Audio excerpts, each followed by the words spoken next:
June 4, 1943. Railroad Street, Mexia, Texas. The pencil shook a little as Unteroffizier Werner Burkhardt wrote in his hidden diary, writing words that would have gotten him solitary confinement if his own officers had found them. The Americans must be lying to us. No nation could have so much while fighting a war on two fronts. Through the train window, he had just seen something that went against 3 years of Nazi propaganda. Electric lights shined from every farmhouse, every street corner, every shop window. An endless web of electricity stretched across the Texas plains at 10 o'clock at night. In Germany, blackout rules had kept the Reich in darkness since 1940. Even before the war, rural electrification reached barely 20% of German farms. Yet here, in what Nazi propaganda had called a decadent, collapsed America, electricity ran like water. 1,850 veterans of Erwin Armyle's Afrika Korps stepped off the passenger train. Not cattle cars, not freight wagons, but cushioned Pullman coaches with dining service and sleeping berths. The whole population of Mexia had come out to watch their arrival. What no one knew was that this moment would start the biggest psychological change in modern POW history, a planned breaking down of Nazi ideas through the clear display of American industrial power. The math of Allied victory was being shown not in battle plans, but in production numbers that would soon break every belief these soldiers had about their enemies, their homeland, and their cause. The collapse had started on May 13, 1943, in Tunisia. General Jürgen von Arnim, Rommel's replacement, surrendered along with about 250,000 to 275,000 German and Italian soldiers. The numbers changed as scattered units kept surrendering over several days. The Wehrmacht's best desert fighters, men who had pushed the British back to Egypt, men who had earned even Montgomery's respect, were suddenly prisoners. Among them was Hauptmann Friedrich Radke, holder of the Iron Cross First Class, veteran of the France campaign, wounded twice in North Africa. His diary, found decades later in the National Archives, would give historians the most detailed account of the psychological effect of American captivity on German soldiers. The journey from defeat to understanding began in the port of Oran, Algeria. As Radke and 30,000 other POWs waited in temporary camps for transport ships, American efficiency was already starting to break their old ideas.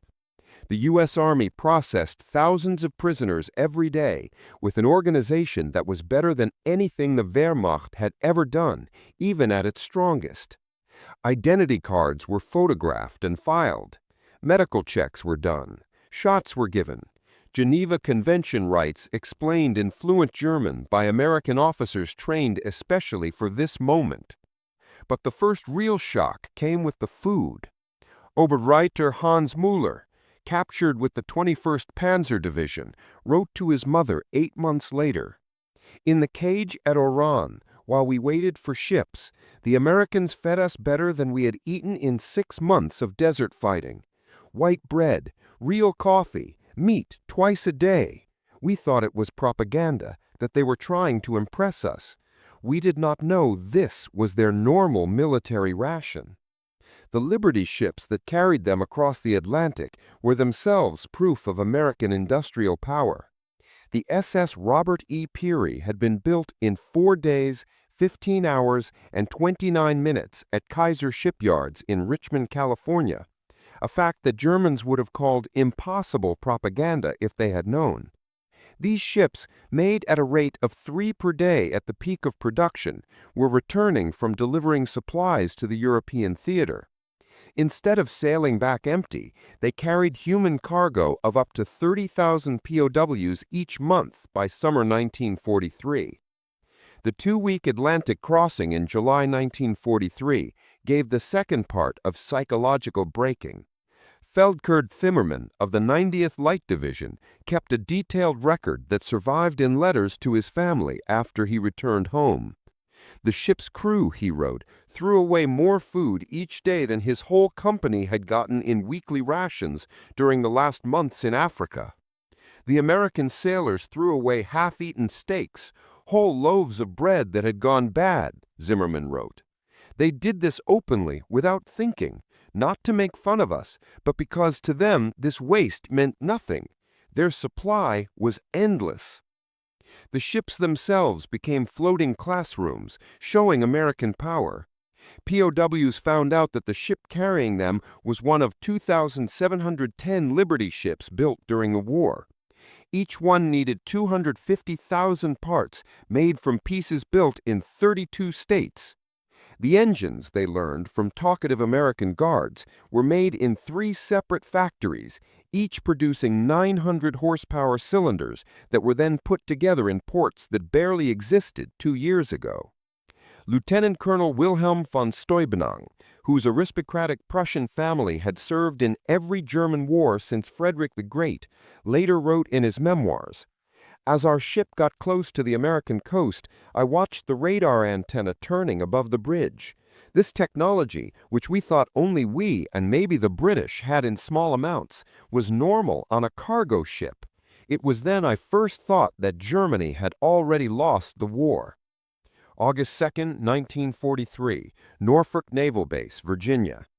The first view of America destroyed the last bits of Nazi propaganda about American industrial weakness.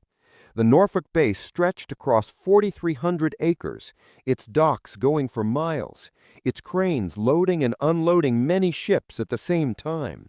In one day, this one port handled more cargo than the whole German port of Hamburg managed in a week. Gerrit Jon Wuber, a factory worker from the Ruhr before he was drafted, counted 47 cargo ships in different stages of loading or unloading. Each crane, he wrote in his secret diary, lifted loads that in Germany would have needed a dozen men and horses. They moved with electric power, smoothly, constantly, without the coal smoke that choked our industrial cities. The prisoners were formed into lines for the walk to the waiting trains. Along the way, they passed parking lots full of civilian cars, hundreds belonging to dock workers. In Germany, owning a car was still a privilege of the rich and the party elite.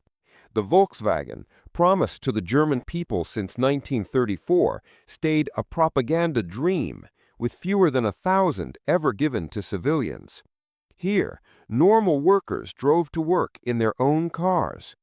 But nothing prepared them for the trains themselves. Not boxcars, not the 40-and-8 wagons, 40 men or 8 horses that had carried German troops across Europe, but full passenger coaches. Pullman cars with padded seats that changed into beds. Dining cars with white tablecloths and silver utensils. Observation cars with wide windows. Hauptmann Radke wrote, "We boarded like tourists, not prisoners. The American guards looked almost embarrassed by the comfort. One sergeant said sorry that the air conditioning didn't work perfectly in our car. Air conditioning! In August, we had thought such luxury existed only in Hitler's personal train." The 3-day train ride from Norfolk to the camps of Texas and Oklahoma would hurt Nazi ideas more than any battle loss. As the trains went through Virginia, the prisoners pressed their faces against the windows, seeing an America that could not exist according to everything they had been told. Every small town shined with lights. Martinsville, Danville, Greensboro. Towns that in Germany would have been lucky to have one street lamp had lit shop windows, electric signs, and houses with lights on in many rooms. The trains passed factories running night shifts, their windows glowing, parking lots full even at midnight. Oberreiten-Müller, whose father was a Nazi party block leader in Hamburg, wrote in a letter found in 1987, "We passed through dozens of cities that first night. Every one had more electricity than all of Hamburg.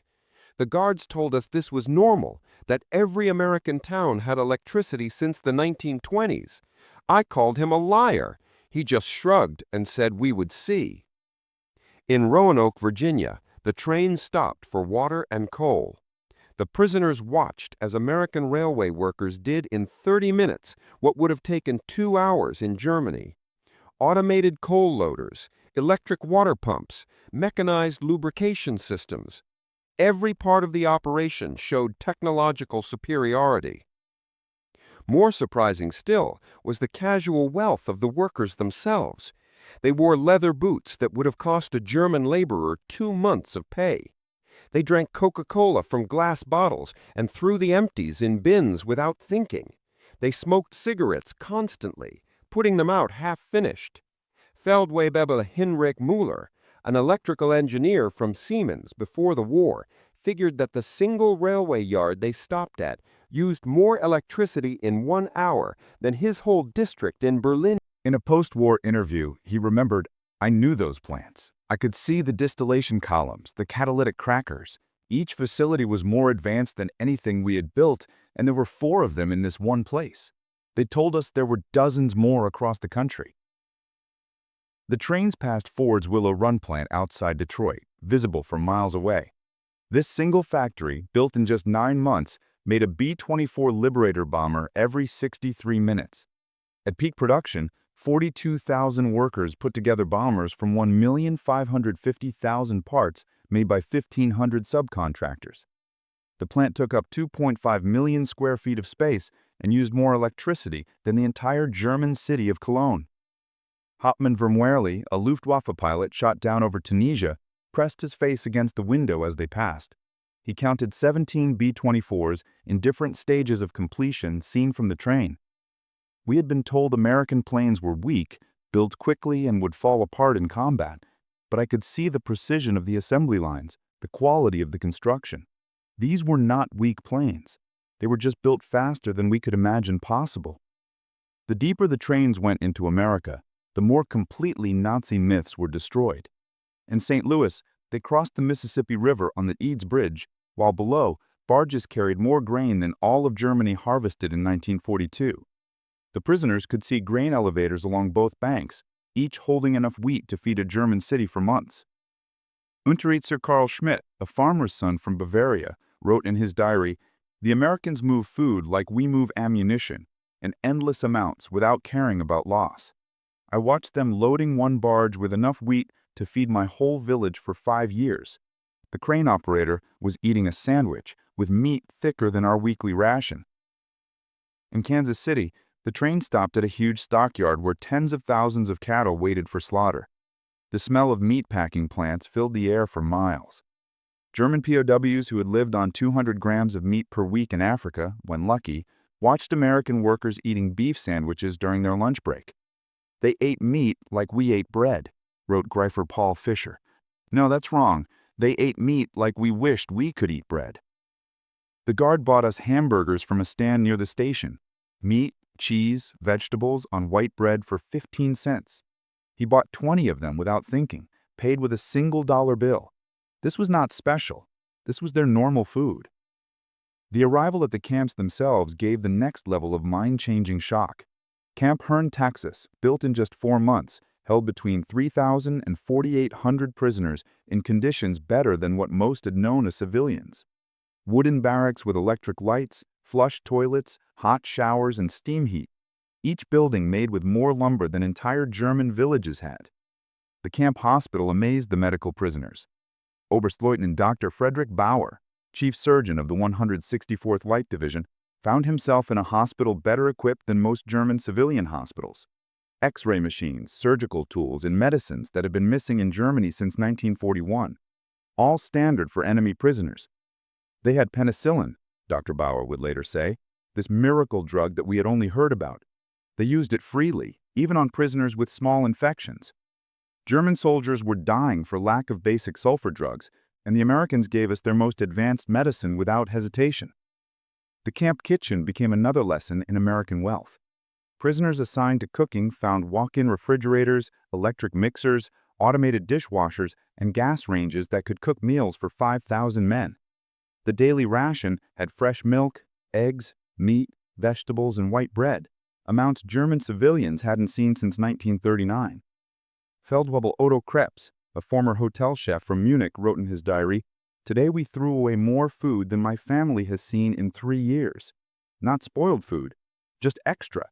The American rules said we had to prepare 10% more food than needed to make sure every prisoner got full rations. The extra was thrown away. I cried as I threw perfectly good bread into the garbage." By September 1943, the shortage of workers in American farming led to using POWs in fields and factories all over the country. This choice, made because it was needed, would hurt Nazi ideas more than any propaganda program could.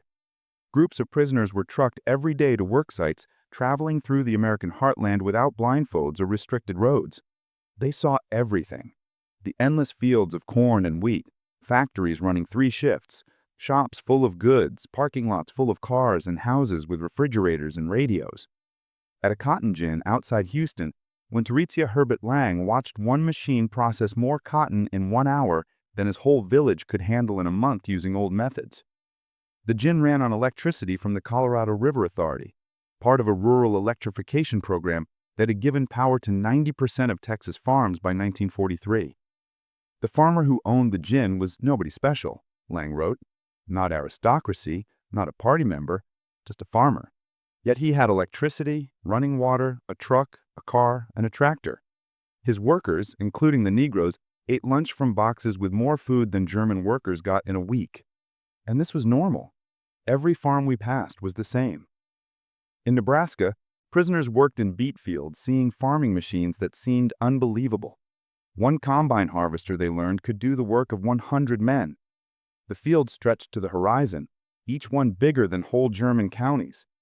The farmers spoke casually of yields that would have been a fantasy in Germany, 60 bushels of wheat per acre, compared to Germany's 30 on the best land. Gefrictor Wilhelm Hoffmann, working on a farm outside Scottsbluff, wrote, "The farmer's son, a boy of 16, drove a tractor worth more than everything my father ever earned in his lifetime.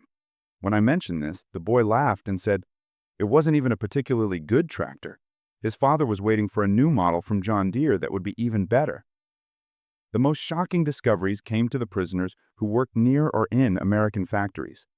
While Geneva Convention rules did not allow direct war production work, POWs could work in industries that freed American workers for military production.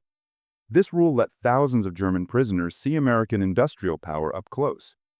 At a Campbell's soup factory in New Jersey, prisoners watched production lines that processed more tomatoes in 1 day than most German factories handled in a month.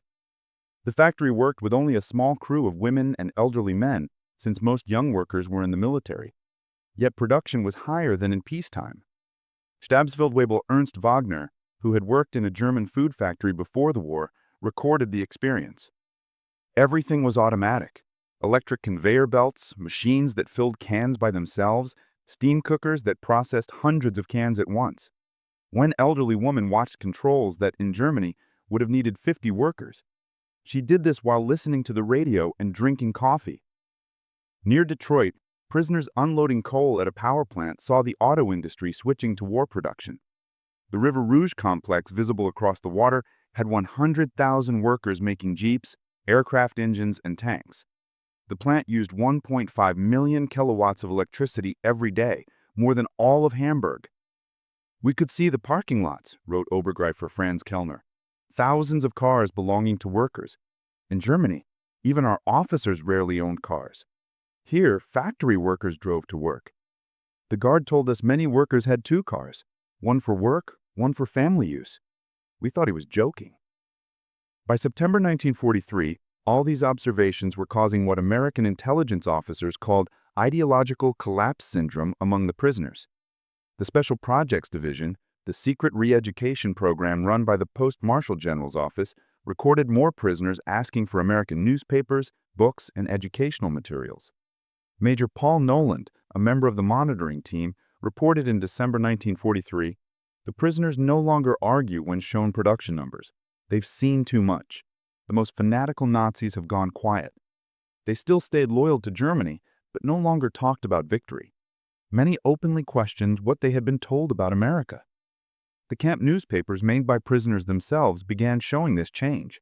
Dear Roof, The paper published at Fort Kearny, Rhode Island, slowly shifted from defiant nationalism to talks about democracy, economic systems, and post-war rebuilding. The editors, carefully chosen anti-Nazi prisoners, found their readers paying more attention.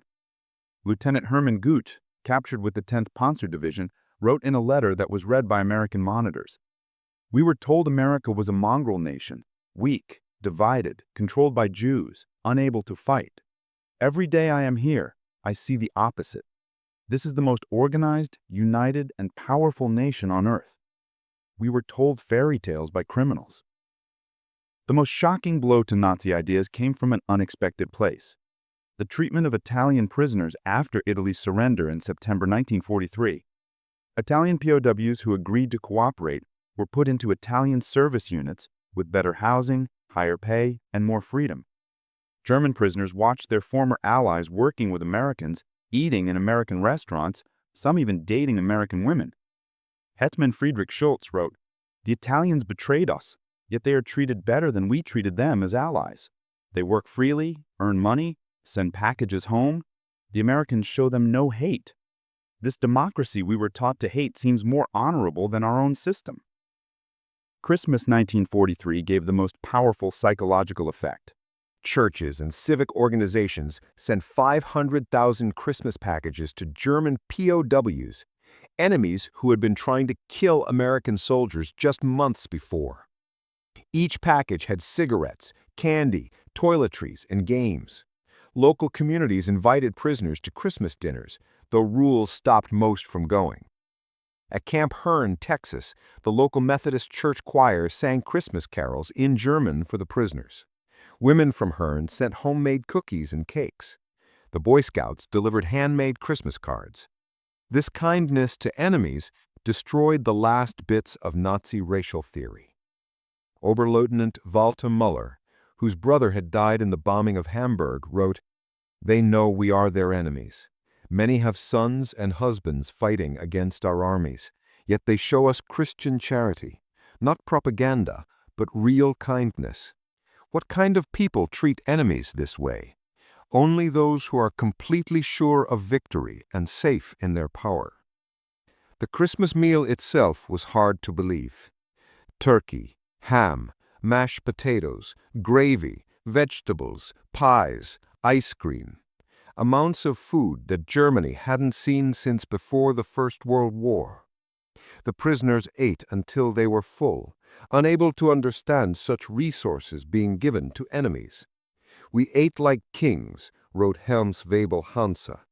"Better than German generals eat, better than party leaders." And this was not special. The guard said this was a normal American Christmas dinner, that every American family ate the same meal. If they can feed prisoners like this, what must their own soldiers eat? By early 1944, over 40,000 German prisoners were in educational programs. They studied English, American history, math, and science. The University of Chicago sent correspondence courses. Stanford University sent professors to lecture on democracy and economics. The hunger for knowledge was endless. Prisoners who had been told Americans were uncultured barbarians found libraries with millions of books, universities that welcomed all social classes, and scientific research that led the world. They read American newspapers freely, comparing many viewpoints, something impossible in Nazi Germany. Hellenstreiter Dr. Wilhelm von Braun, a physicist drafted from the Kaiser Wilhelm Institute, attended lectures on atomic physics at Camp Shelby. He later wrote, "American professors, including Jewish refugees from Germany, taught us without hate. They spoke of science as universal, belonging to all humanity. They were years ahead of German research, and they shared knowledge with enemies. This generosity of spirit was impossible to understand for minds shaped by Nazi ideas." The camp theater showed American films, not propaganda, but regular Hollywood movies. Prisoners watched Gone with the Wind, seeing a story of American defeat and recovery that connected with their own situation. They saw The Grapes of Wrath, amazed that Americans would show such self-criticism to enemies. "They hide nothing," wrote Lieutenant Joseph Kramer. "They show their problems, their failures, their conflicts, yet this honesty makes them stronger, not weaker." In Germany, such criticism would mean death. Here, it is considered patriotic. Spring 1944 brought bigger prisoner labor programs as American production reached its highest.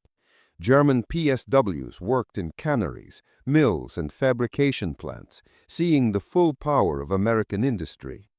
The numbers told a story no propaganda could fight. At the Higgins Boat Factory in New Orleans, prisoners unloaded steel that would become landing craft for D-Day. They watched workers put together 700 boats per month, each needing 20,000 parts. The factory had 20,000 workers, including thousands of women who ran cranes, welded hulls, and managed production lines. Stabsfeldwebel Kurt Zimmermann wrote, "Women doing men's work, Negroes running complex machines, teenagers operating drills. Everything we were told was impossible in a democracy. Yet production never stopped. 3 shifts, 24 hours, 7 days a week. They made more boats in a month than our whole Navy built in a year." At Republic Steel in Ohio, prisoners saw 10,000 tons of steel made every day. The blast furnaces ran all the time, fed by endless trains of iron ore from Minnesota and coal from Pennsylvania. The scale was beyond German understanding. This single plant made more steel than the entire Ruhr at its peak. "I worked at Krupp before the war. I thought I understood industrial production, but this was beyond imagination. They wasted more steel in spillage than we could produce. The workers complained about overtime while making amounts we couldn't achieve with slave labor and double shifts."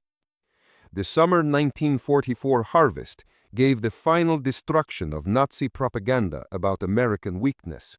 German PSWs worked across the Midwest, seeing farming that could feed the world. In Kansas, they watched wheat harvests where single farms made more grain than whole German provinces. Combines moved across fields like ships on an ocean of gold, each one harvesting 100 acres a day. The grain elevators they filled could hold more wheat than Germany imported in a whole year. Unteroffizier Franz Weber, a farmer from East Prussia, wrote, "One American farmer with machines does the work of 100 German farmers. They showed me aerial photos of the wheat fields, thousands of square miles of grain. They could lose half their harvest and still have more than all of Europe combined." In California's Central Valley, prisoners picked fruit in orchards that went beyond the horizon.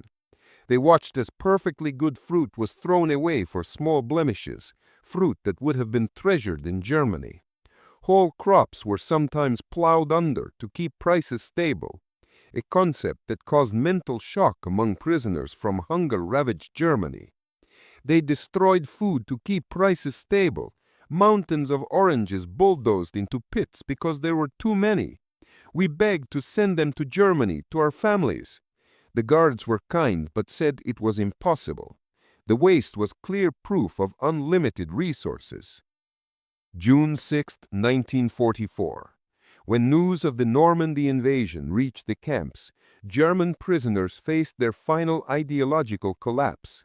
The size of the operation, 6,000 ships, 11,000 aircraft, 150,000 men in the first wave, showed American organization far beyond Nazi Germany's wildest dreams.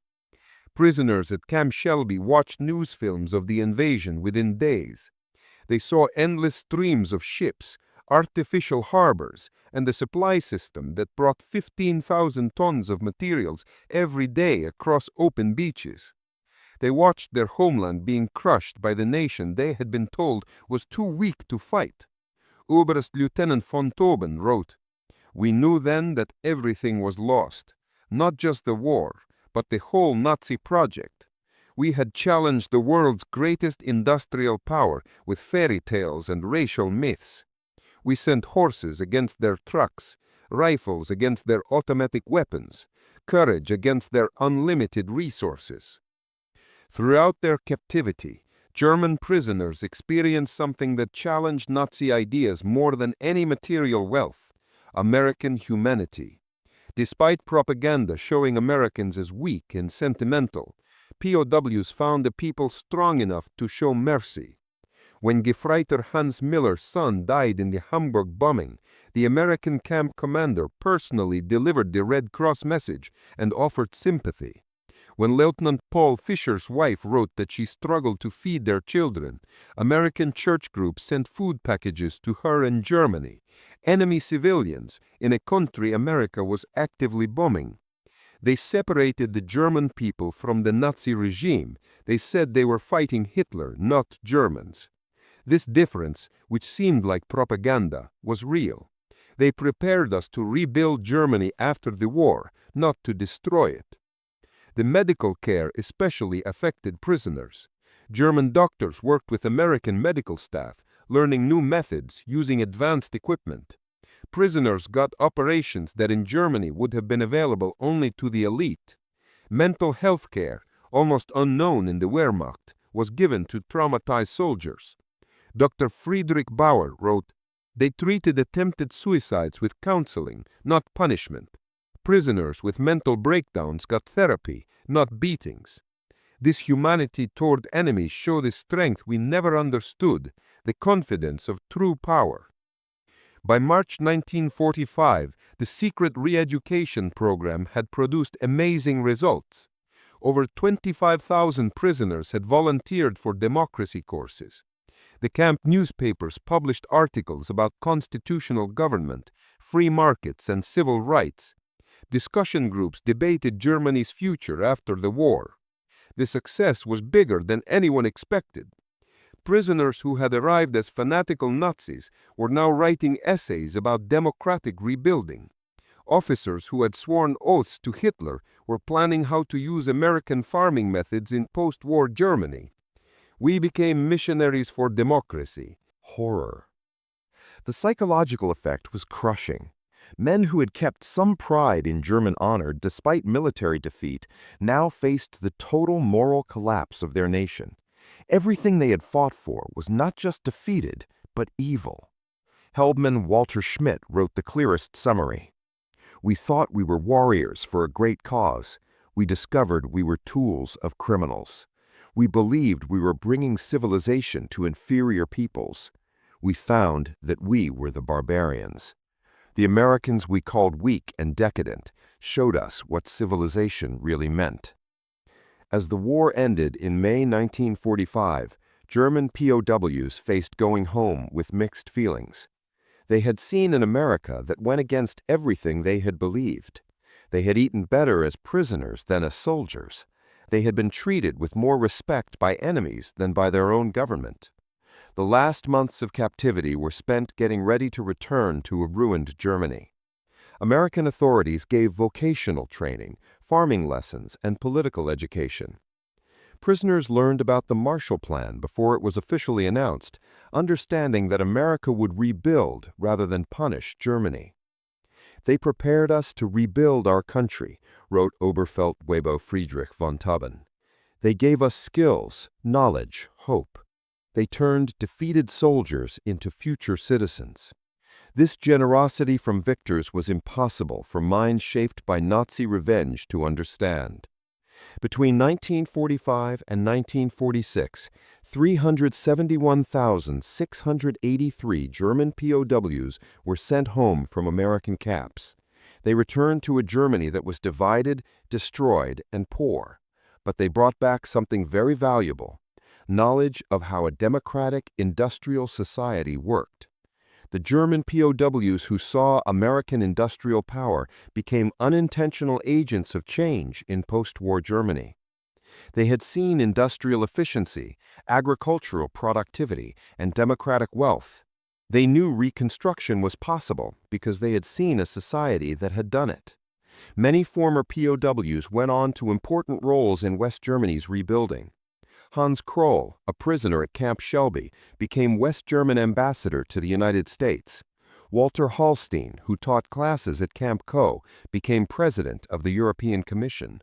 Rüdiger von Marr, held at Camp Herne, served as Germany's permanent representative to the United Nations.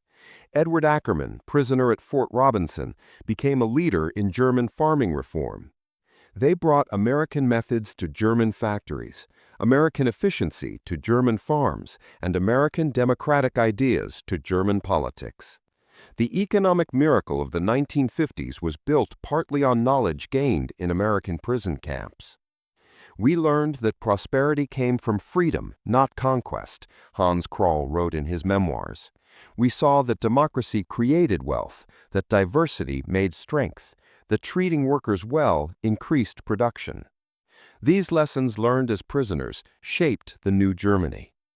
Historians have called the German POW experience in America one of the most successful re-education programs in history. Without force, without traditional propaganda, American industrial strength and democracy turned hardened Nazis into future democratic citizens. The program worked because it relied not on words, but on watching. Prisoners saw American society running at full efficiency while treating enemies with respect. They saw industrial power that made German factories look primitive. They experienced a way of life that showed Nazi promises were lies. Dr. Arnold Kramer, the top historian of German POWs in America, concluded that America won the propaganda war not with clever words, but with reality. Every full meal, every electric light, every working toilet was proof against Nazism. The POWs were changed by prosperity. The numbers support this view. Of the 371,683 German POWs held in America, less than 1% tried to escape, with only 2,222 attempts total. Post-war surveys showed 95% said their treatment was good or excellent. Most amazingly, thousands kept writing to American families for decades after the war. In 1985, on the 40th anniversary of the war's end, surviving German POWs held a reunion in Austin, Texas. Over 500 former prisoners came back to America, many bringing their families to show them where their change had started. Former Oberritter Hans Wehe, who had been held at Fort Robinson, Nebraska, and later became a doctor in Georgetown, Maine, spoke at the reunion.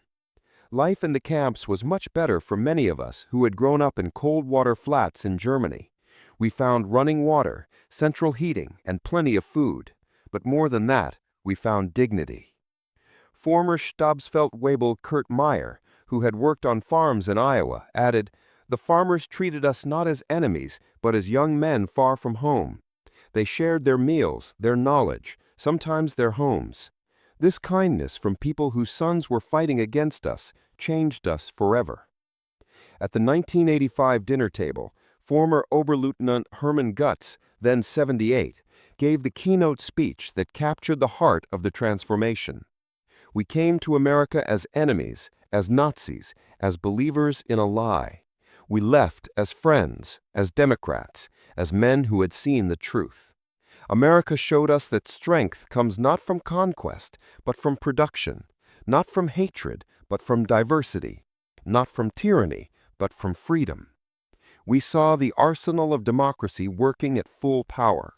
We saw farmers producing food for the world, workers building the tools of victory, and citizens treating enemies with respect. We learned that America's real weapon was not bombs or tanks, but its endless ability to create and its strong confidence. We went back to Germany with a mission to build a society that could create instead of destroy, that could prosper through peace instead of war. The Germany that rose from the ashes was built on lessons learned in American prison camps.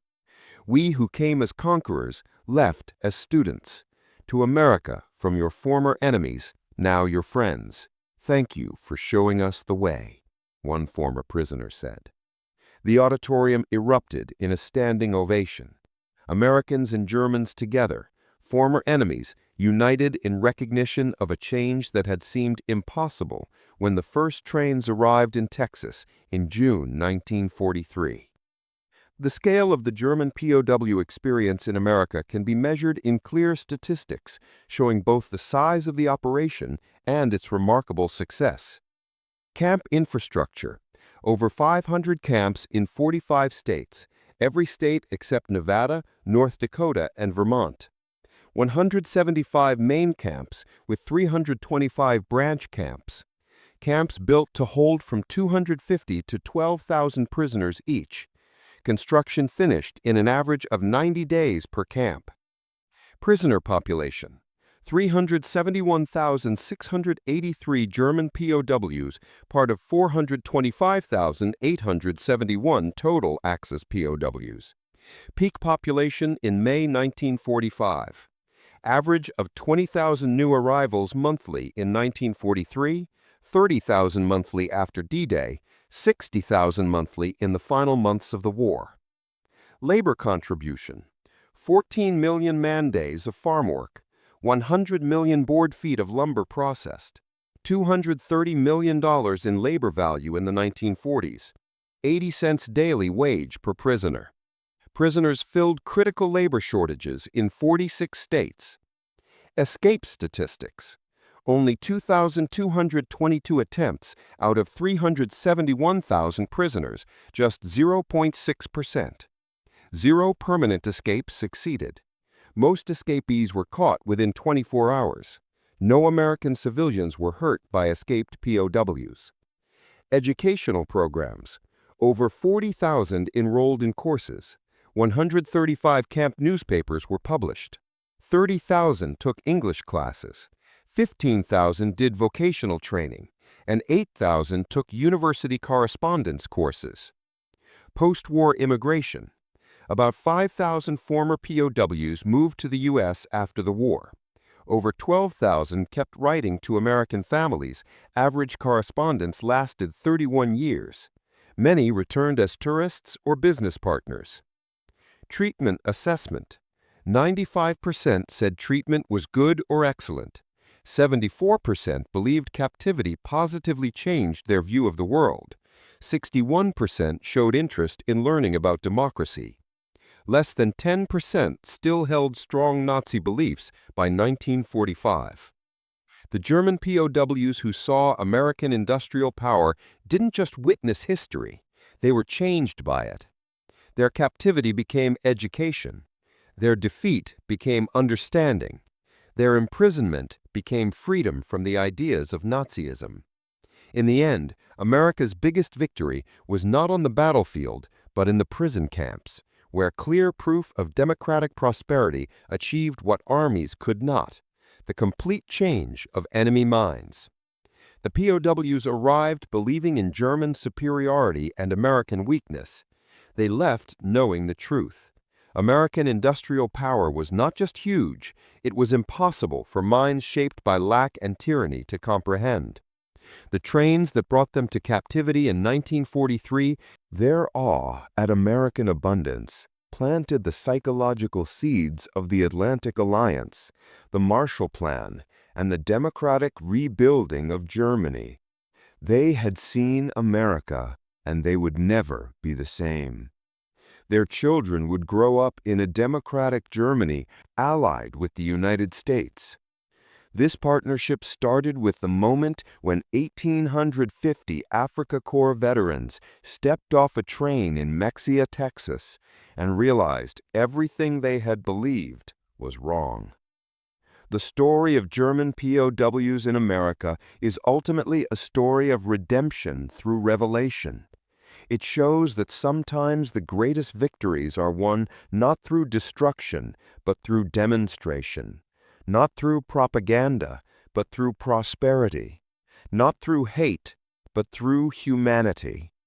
The German soldiers who saw American industrial might became unexpected ambassadors of democracy, bringing back to their homeland the seeds of change that would grow into one of history's most successful reconstructions.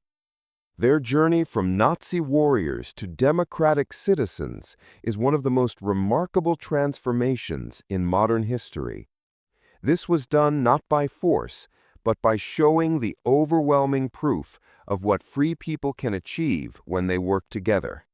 In the end, that was America's secret weapon.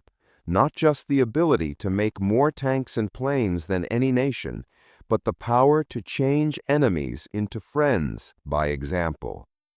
The German POWs were shocked by America's industrial might, but even more, they were changed by it. And in that change lay the foundation for a better world.